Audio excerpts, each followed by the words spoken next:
பெண்களின் மனதை புரிந்து கொள்ள முடியாது என்று சொல்வார்கள். எதனால் இப்படி சொன்னார்கள் என்று தெரியவில்லை. ஆனால் ஒவ்வொரு பெண்ணுக்கும் மனம் விட்டு பேசுவதற்கான வாய்ப்பையும் சூழலையும் அமைத்துக் கொடுத்தால் அவர்களின் மனதை எளிதாக புரிந்து கொள்ள முடியும். பெரும்பாலான பெண்கள் தங்கள் மனதில் இருப்பதை, தங்களுக்கு விருப்பமானதை, தாங்கள் எதிர்பார்ப்பதை எல்லாம் பகிர்ந்து கொள்ள அதிகம் தேடுவது ஆண்களை மட்டும்தான். அதுவும் தன்னுடைய கணவன் அல்லது தன்னுடைய காதலன் அல்லது தன்னுடைய தோழன் என்ற நிலையில் இருக்கும் ஆண்களிடம்தான் தங்களுக்கான தேடுதல்களை வெளிப்படுத்திக் கொள்ள விரும்புவார்கள். ஆண்களிடம் இருக்கும் ஒரு அற்புதமான குணம், குறிப்பிட்ட வயது வரை பெரும்பாலான தருணங்களில் தனது மனைவியாகட்டும், தனது காதலியாகட்டும், தனது தோழியாகட்டும், யாராக இருந்தாலும் அவர்களை பெண்ணாக ரசிப்பதை, பெண்ணாக நேசிப்பதை, பெண்ணாக கவனிப்பதை என்ற எதிர்பாலின ஈர்ப்பினை தனது இயல்பாக கொண்டிருப்பார்கள். எந்தவொரு பெண்ணும் மற்றவர்கள் தன்னை தேவதையாக கொண்டாடப்பட வேண்டும் என்று எப்போதும் விரும்புவதில்லை. அப்படி எதிர்பார்ப்பதுமில்லை.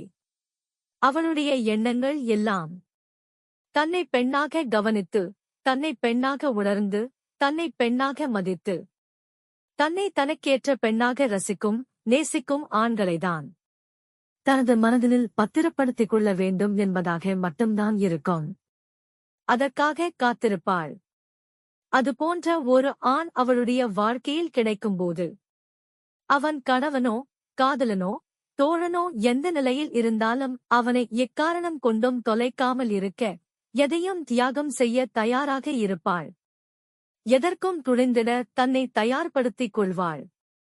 அதே நேரத்தில்தான் மேற்கொள்ளும் தியாகத்திற்கு இணையாக அவனை சந்தேகப்படவும் செய்வாள்.